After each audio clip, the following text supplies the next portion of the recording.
Alright,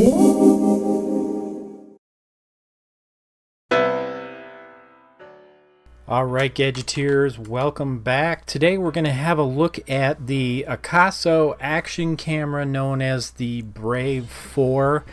This is the Ultra HD 4K edition that we're going to look at here. So there's a reason that I bought this camera. As many of you know, I already have the Akaso EK7000 4K Ultra HD camera, and it actually has worked quite well for me. There's a couple of features on it, however, that I did not like very much. Well, lack of features, I should say. And those were, number one, the ability to change the view of the camera, what they call the viewing angle. So you can go super wide angle 170 degrees, or you can do a viewing angle as narrow as 70 degrees, which is much more akin to the like a regular camera like an iPhone or whatever. This unit is a 20 megapixel. Let's see if I can turn it over here to the front. It actually doesn't say so anywhere, does it? But it is a 20 megapixel, where the EK7000 is a 12 megapixel, but from what I've heard, it's actually a 6 megapixel. I don't know if that's true or not. The images are decent. They look really good. And I primarily use the EK7000 on 1280p. Now, you may have noticed on my case I've done some alterations. It's not the waterproofing that's an issue for me. It was the microphone sound. So that hole on the bottom you see there is for the microphone, and then the hole on the top is for the micro USB, which is used, of course, to power the unit. And then over here I cut another hole for the speaker, although I really didn't need to do that. Now this one, I've noticed the case is slightly different. Notice that the power button is on the top here on the EK7000, and on this one it's on the bottom. The other thing I like about this is that this unit has built-in stabilization. So I'm really looking at cameras now that have built-in stabilization. If I'm going to buy any camera, it's going to be mandatory. So this one does have that. And looking at the video and reviews I saw, it looked pretty good, but there weren't too many videos that covered everything. So I'm going to try and go through and cover everything. So just so you know, with this unboxing, I have already opened up the bottom part where the accessories are, so that I could take the batteries out and charge them. So that's the only thing I've done so far. So first thing I'm going to do, I'm going to pop off the top part here with the camera, and just for a minute I'm going to set it aside. If you've bought an Akaso camera before, you know that it comes with many accessories, which I think is totally awesome. First thing out of the box, and one of the items that I've already opened, is a 2 battery charger. Now I would plug this into a stronger 2 amp USB charger. It does not come with a charger, so you have to hook it up to your micro USB charger yourself. You should have one, hopefully. The other thing you get is 2 1050 milliamp batteries. Now, according to the reviews I've seen, it'll last maximum of 90 minutes. If you've got stabilization turned on and you're shooting 4K footage, you're probably going to get about an hour out of that battery. You get a standard USB-A to micro USB cable, so you can use that to plug into your computer or to plug into a charger somewhere. We have a second battery, which is awesome. So you can get those batteries charged right away, and you at least have 2 of them. So it's got a small adapter here. I don't know if you can see well enough, but the adapter actually is designed to plug in, or excuse me, this adapter is designed to be used on, say, handlebars or something like that for, say, a bike. There are some straps here. I believe these are to be used with the remote control. There's some other Velcro straps as well. There is a back that you can use here if you just want to use the camera without the waterproof casing, which, you know, if you want to use the mic, unfortunately you're going to have to. We have a cleaning cloth. We've got some two-sided sticky mounts, I assume. We've got a wire, and we've got 3 cable ties. Here we have a mount with a sticky on the back. There's actually 2 of them. Each is a little bit different. This one actually is threaded. I don't know if you can see that threading there. It looks like it would go into a standard tripod perhaps. And this one has no threading, so I'm not 100% sure what that's used for yet. And this looks like, to me, a plug-in, or excuse me, a plug-in. What do I know? Possibly these 2 pieces slide together. Nope, doesn't look like it. It's not wide enough. How about this one? Maybe.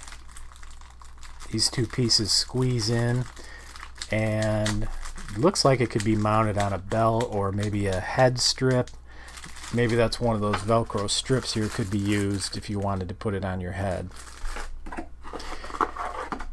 And we have another back here. Now, some people were saying that this one is not watertight, and I think they're correct. If I take the plastic off the back here, I believe sound would get through the unit, and that is what I want. My Akaso EK7000 did not have that functionality in the case, so this I may switch out even before I go out to do testing to see if I can hear through this casing. And here we've got another mount. I really don't know what all these are used for. I suppose you could find any use you wanted to, but it's got kind of like a goose angle there, gooseneck angle with the standard nut and a clip.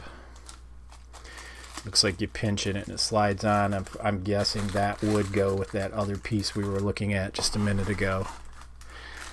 And yet more adapters, screws, a little bit of everything in here.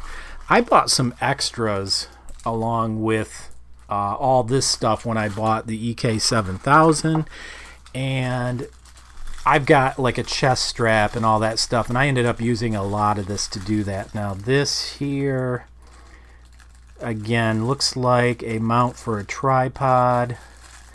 This one, not sure what that would screw into. But you've got all these extras with it. And then in the box,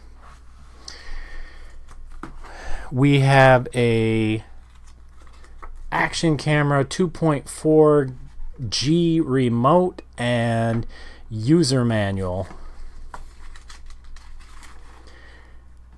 So this shows all the accessories with names, the camera and its functionality and all of its ports. Pretty good quality. Some basic instructions.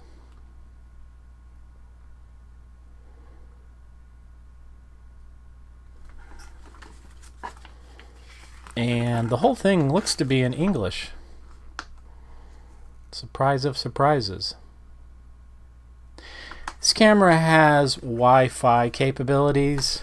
Now let me have a look at this here real quick. Yeah, you can connect it to a Wi-Fi network with the phone or tablet. I'm assuming there's an app that I have to download. And we have the 2.4 gigahertz remote. I have used this remote with my EK7000. I went out shooting some video footage and it actually worked really well. It's very helpful.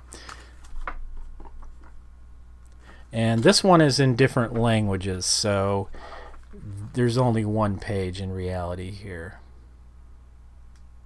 But you can do video shooting, photo, burst photo, or a time-lapse video with your remote control. So that's nice.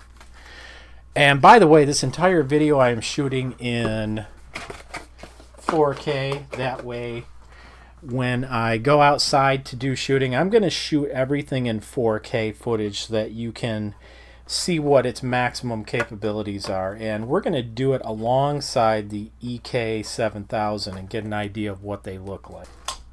Okay, so the unit's mounted here. Looks like a standard GoPro mount. And we're just going to have a look, see if we can get that apart easily. There's actually a rubber seal here holding it together. So I'll pop that off. And then see if I can just slide this out. Okay, there it is. I think what I'm going to do is try to change the back. I'm not sure how difficult that is going to be, but I'm going to do that. Now it says here it's got a getting started sticker. Peel off the films of the camera screen and camera lens of the camera in the waterproof case. Make sure battery's full of power for the first time use. Format your SD card, not included, on the camera first before using. So I did buy a faster 64 gigabyte SD card to go with the camera, but I think what I'm going to do is get that back on that has the slits in it, because I'd like to see if I can get audio through to my microphone. I believe it's going to be on this side. So let's try that. So let's have a look. We're going to pop this off here and open the back. So if you didn't get to see that, I'm going to do that again. I'm going to close this up. This piece here, you just pop off, and then the case, just like pretty much like a Hero. Yeah, well, it is a Hero, GoPro Hero camera. And you open the door, and there's a nice rubber seal right here. And this is definitely watertight. So we'll slide the camera out. And I'm going to put a battery and the card in it. So on the bottom is the small plastic piece. You basically stick your fingernail in that little slot there, and you have room for the battery. And like I said before, I did go ahead and charge both of these batteries. Notice also there's a little tab here to help you pull it out. You do have to push it in a little bit and seat it in there nicely. And then I'm going to put the backing over it again. And I'm going to take out the card, and we're going to put it in here. I do like that these cards come with a reader for the larger SanDisk cards. SDHC, I believe they're called. This adapter's really nice because I do have a slot in my Dell 5675 computer, so I can just stick this sucker in it and I'm good to go. So let's see if we can get this plastic open. If I haven't said it already, just so you know, the camera does not come with a card, so you do have to pick one up. So we're just gonna put it in. It does go in like so, I believe. At least that's the way it seems to be fitting. And I'm going to give it a gentle push. So I was able to use my nail, but it is very flush. Now, I can see why you're going to want to use this in a case, because you can actually, I imagine you could accidentally press on that and pop it out and you lose your card. That wouldn't be so good, would it? And I'm going to take off the backing there. Comes right off. And it looks like there's another backing on there. It looks like there's two of them. Honestly, I don't see any reason why I should take off that second film. I think I'll just leave it on. So the camera's ready, but we need to go to the case. So I'm looking at the doors right now, see if I can figure out how this works. Okay, I made things much more difficult for myself than they thought they would be. Actually, there's just a tiny little plastic lip. I don't know if you can see that really well. There we go. that holds this case on. You don't have to take the pin out at all. So just a tiny little plastic lip right there. All right, let's see. So I've got all the films off on the camera except for this one on the front. So I'm going to take that one off. And I'm going to pop the camera down inside. And I'm going to take the plastic off of the front. Or no, not this one. Since this one's coming off, we don't need that one. This is the non-waterproof one. And it does have, you can see it's got 2 slits all the way through it. So I suppose theoretically you could get audio through there. We're going to find out. We're going to put this onto the back here. Try to do this so you can see it. And just a nice little pop into place. And the door closes just like the other one. And you take this piece and latch it over the bottom. And then push down to close it. So now, theoretically, audio will get through this. All right, let's fire it up. I wanted to mention, by the way, this unit compared to this, the EK7000 has an LED here, and personally, I don't see any use for this. The main reason that it's there, I believe, is to match what the GoPro Hero, I think it's the Hero 5 that has the LED there. So let's see if we can get the power to come up. I honestly don't remember which button it is. I always forget, so there we go. So the one thing it does have on the front, if you were filming, it does show the mode it's in, so it's in video mode. The battery is full. I'm not sure what that center icon is for. We'll figure that out. And then down at the bottom, you can see that it's showing that it does have a memory card installed. So let's turn it around. And for some reason, it's still calling for an SD card even though we've got it in. So you know what I'm going to do? I'm going to take the camera back out. Should have just left it out in the first place since it's asking for an SD card. I wonder if that's the microphone now. I don't know if anybody can see that. Or maybe it's an LED of some sort. So there's the card. I wonder if it's saying that because it needs to format it.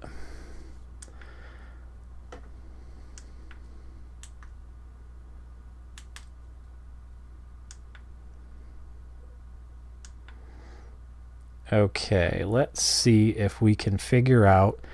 Well, while we're here, I guess we might as well change the resolution. So I used the back button, or did I use the top to select it? And I'm going to go with, even though it's only 24 frames a second, I am going to go with 24 frames a second, 4K resolution. And I believe it's that one. We'll go back in and check. Yep, it is. And we'll go into Gyroscope. And we want to turn the gyroscope on. This has wide dynamic range. I'll just leave that on. Let's see. Do we want to record audio? Yes, that's on. I always do. Now we got to find out if there's some place where we can format the card. Now here's the other setting, angle. I'm going to change this. I've heard people say 110 is like a comfortable medium, but you can do 170, which is the widest angle, 140, 110, or 70. So I'll do enter there. I'm just going to check again and make sure it took it. And keep going down. See if I can find something to do with the card. Now there's the anti-shaking setting. Let's go into that. Okay, that one is on. I might not need the gyro in that case.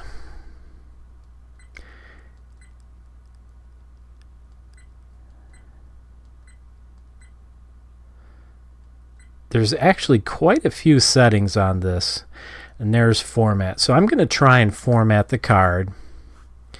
And SD card. All data will be lost. Okay. Now the camera does recommend that you do format the card. So presumably it's done. Let's look at it.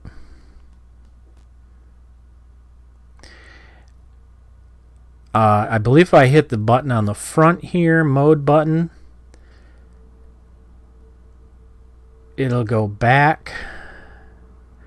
Yep. Okay. So now we have our settings we can look at. We've got WDR set. Video is 4K, 24 frames a second. We have anti-shaking on. And I'm thinking do I need the gyro or not? I really don't know yet what that gyro entails. You can see that the shot's a little bit wide because we are at 110. We could take it down to 70 as well. But let's go through all the settings in the camera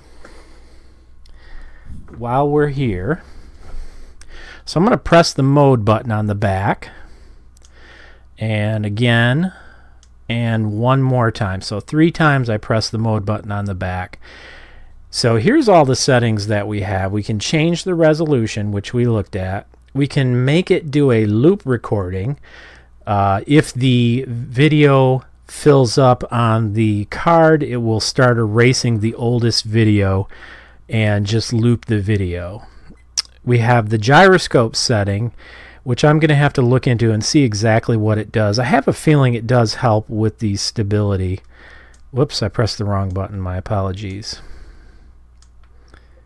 Okay, let me go back down to gyroscope. By default, the gyroscope was off. I'm going to leave it on. We have wide dynamic range, which is on by default. Time-lapse recording. Motion detection. Whether or not you want to record audio. Time date stamp. So I'm going to press and go into time date. I do not want the time date stamp, so I'm going to turn it off. It is on by default. Angle. So if I click that, we looked at that. We have a couple of different possibilities. And I went with the kind of middle of the road, 110 degrees. Diving mode. That's something I'll have to experiment with someday. Special effects. Let's go in and see what it has. We've got night scene, portrait, light painting, and off. So I'm going to leave it as off. Self timer. And if we go into self timer, we can do single, which is apparently its default, 2 second, 5 second, 10 second. So that's a nice feature. And we have image size. And it's currently set for the largest size, which is 20 megapixel, 5120 by 3840. So that's pretty good size. Whoops, I don't want to change that actually, so I'll press the mode button on the front.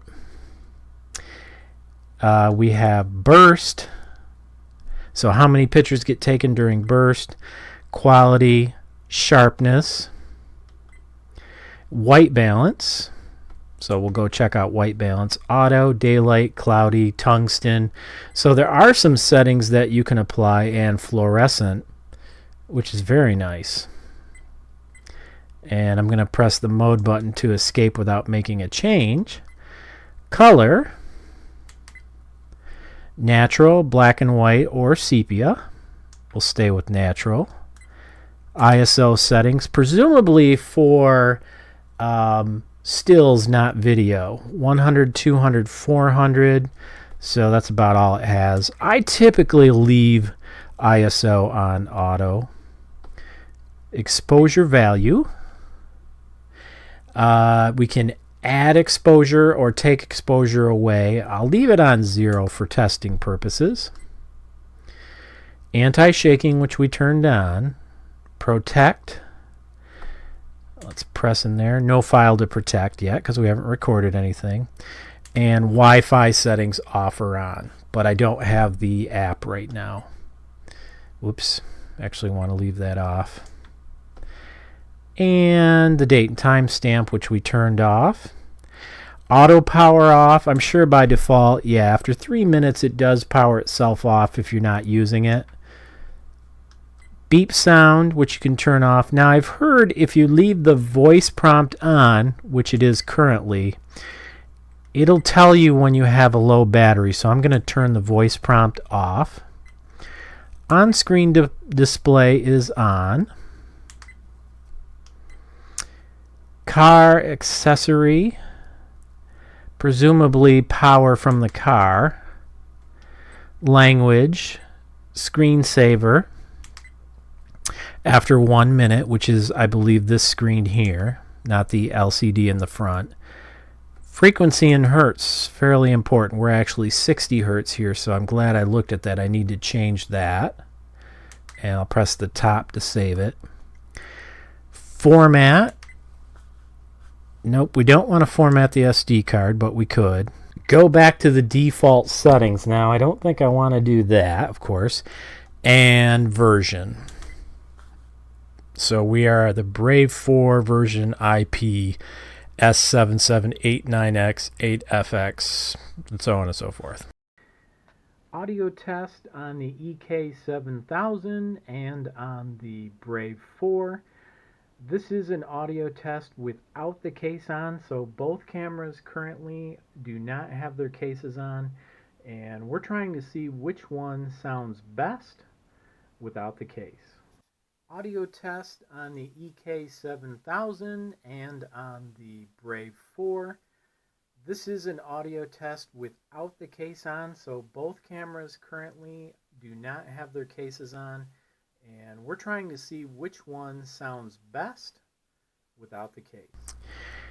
Alright, so I will press the mode button to exit, and this camera is ready to shoot. So I'm going to put the camera back in its case, and we'll go from there. Now I do want to get off the bottom mount, and it seems to be on there pretty tight. I'm not sure why. So what we're going to do, we're actually going to shoot with both of these units and have a little fun. And I have this one, the EK7000, already set for 4K as well, so we'll experiment. I do love that I've got this back now because I could use on either of them. Now if you look at their angles, I'm going to get them close enough so that you can see this one's angle is currently at 110 degrees. This one is a permanent 170. So you cannot change the angle on this unit. And that's not a problem. It's just you have to be aware of that limitation. Now this one I have the screen staying on longer than this one. I probably could change it to be the same. I have a feeling they might use the same battery. I'm really not sure. Now I see on this one it has a little LED there on the 4K Brave so that you at least know it's on, and if you were to press the button it would begin recording. Same with this one. So I think it's kind of neat that you can tell with the camera angle just looking at the two what a difference 110 versus 170 makes. It's quite a bit. And the other thing is the buttons are a little bit further apart, so these cases aren't interchangeable at all. You can see on this one the two buttons are much closer than on the Brave 4, and on the front the EK7000 the button is up towards the top, where the Brave 4 it's more towards the bottom. So if you do decide to replace your case, you know, be aware of that. Now I've got a plastic film over this that I still need to take off. We definitely want a decent looking video. So wow, this is really difficult to get off. Like super difficult, like doesn't make any sense. It's got a lot of glue and everything on it. Okay, I've got it started. You can see it's just got a tremendous amount of glue. This was a bad move for them. They already had the other cover on it, so And yes, this is supposed to come off. It's nearly opaque, so no, you wouldn't have been able to shoot anything through this cheap, sticky plastic.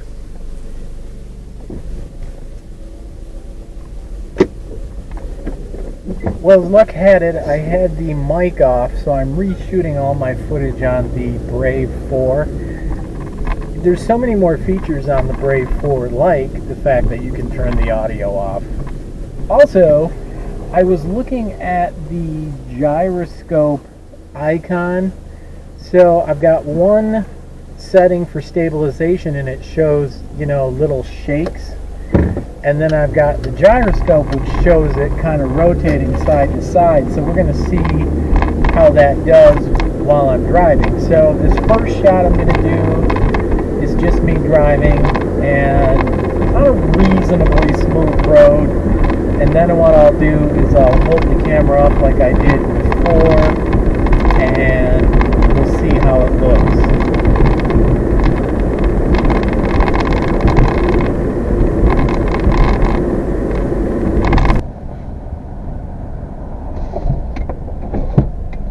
Alright, I've switched to the Akaso EK7000, and this should give you an idea of how well it does over the bumps and such. I mean, it's decent, but it's really not that great. And the audio you're hearing right now is coming from the EK7000.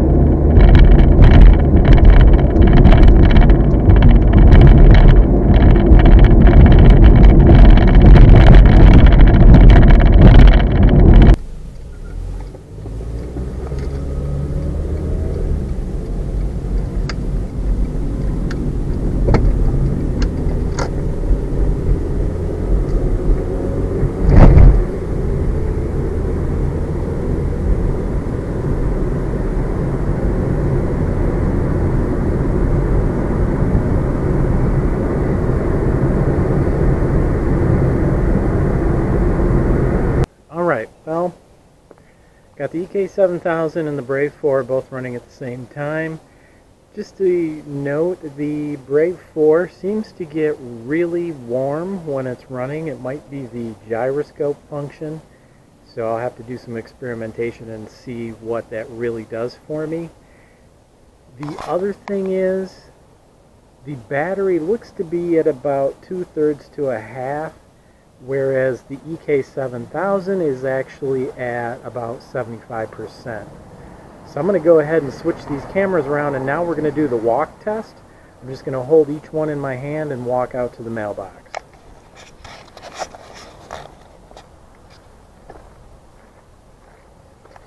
I'm not very good at walking a straight line since I've broken my leg and had that rod put in, so I'll do the best I can.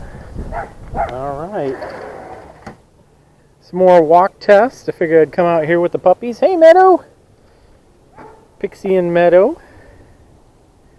And I'm going to try and walk through the yard without running into a huge pile of doo-doo.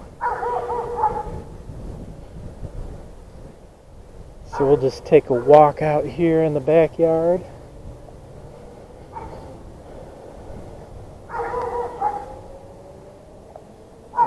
Neighbors have a big old doggy who wants to come out and play, and a little dog too.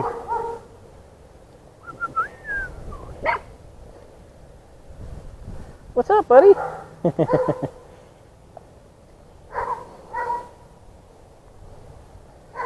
Hey, Meadow.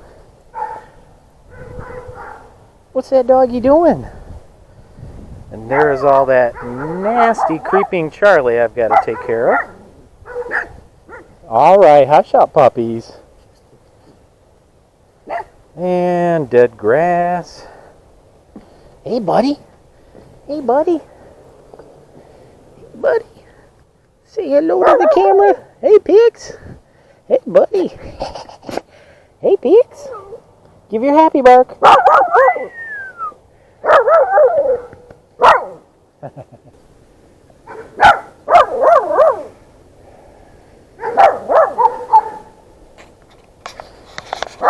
Oh, another note. you do have to hit the off button on the top to stop the video twice because the screen goes blank. So the first press will actually make the screen come up and the second press will stop the video. Alright, one of the cool things you can do with the Akaso Brave 4, if you plug it directly into your PC with a standard USB cable, so USB-A on one end, micro USB on the other end, the Akaso can actually become a PC camera. For whatever reason, I can't get OBS to actually see the camera, but I can get GovC View to see it, and it does halfway decent, although you can tell that it is doing a wider angle shot. Now, if I swivel this around and look at myself, because of my studio lights, I'm getting a lot of kind of like a foggy look as the light goes into the lens. If I had a shroud for the lens, it might look a little bit better, but not something I'm really worried about. Outside it looked pretty good, but I've got my hand over it. You can get an idea of what it looks like. It's actually not too awfully bad. I'm fairly impressed. Alright, what's the bottom line on the Brave 4? Well, feature-wise, this camera has plenty to it. The EK7000, when you look at the software, the menu in there, it has far less features. The stabilization and the gyro are really nice to have. Are they worth as much as I expected, considering that this camera, the EK7000, is pretty decent? Yeah, I think so. This one, of course, the Brave 4 has the 20 megapixel Sony sensor, the CCD, if that's what's in there. I'm really not sure, to be truthful. But anyway, the image sensor in there is a Sony image sensor. The Brave 4 sounded better when I took it out of the case, but with both of them in the case, the EK7000 definitely sounded nicer, and I thought this one had a pretty bad microphone as it was. You can't hook up a microphone or headset or anything like that to either of these units, which is a bummer. That would be the one thing that really I would really like, is to be able to have an external mic hooked up to the Brave 4. That is the one thing I would really like, is to be able to have a microphone hooked up to either of these units, whether it was a plug-in or an external Bluetooth mic. That way you could get much better audio. But it appears the EK7000, the older unit, actually has a better sounding mic. So this one's fine though, however, out of the case, but I may go ahead and drill another hole in my case to try and get it to sound a little bit better. I just have to figure out where the mic is on this particular unit. What other features did I like? I really like the front LCD. I thought it was a gimmick just because the GoPro had one, but in reality it is really useful. It tells me what the battery life of the unit is. It tells me how many minutes of record time I have left, and it shows me how long my recording is when I'm actually recording. What I don't like about both of these units is you have to hit the button to stop the recording twice. First time to turn the screen on, and then the second time to stop the recording, and it isn't necessarily instantaneous, so you have to wait a few seconds. You don't want to hit the button again, because if you do, it'll actually start the recording again. So it's a little bit tricky. So the Brave 4 is $89. The EK7000 used to be $89. I think it's down to like $69 or maybe even less. Check the prices on Amazon. You may be able to get it for less. It's up to you what you really need. I am impressed with the EK7000, and I still think it was a pretty decent purchase for what I do with it. And the Brave 4 kind of ups the ante a little bit with the stabilization features and the viewing angle, which is a really nice feature. I really like that, being able to change the viewing angle from the extra wide 170 degrees all the way down to 70 degrees, which is much more like a standard camera. Visual quality, has it improved exponentially over the EK7000? Not really. I think it's definitely much better, but I'm not sure it's revolutionary in comparison. I think it's evolved a bit, but it isn't necessarily the end-all be-all. If you already have one of these and you're not too worried about the stabilization feature on the other one, maybe you don't need to pick up the Brave 4. Let the video be your deciding factor. Look at it and you decide which one you think is what you want. As always, thank you for watching. If you did enjoy this video, please take a moment and like and subscribe. If you really enjoyed this video, consider sharing, and as always, drop me a comment, let me know what you think, and I'll see you next time on Fast Gadgets. This video was made possible with support from viewers like you. If you find this video useful, consider becoming a patron for as little as $1 a month at patreon.com/FastGadgets.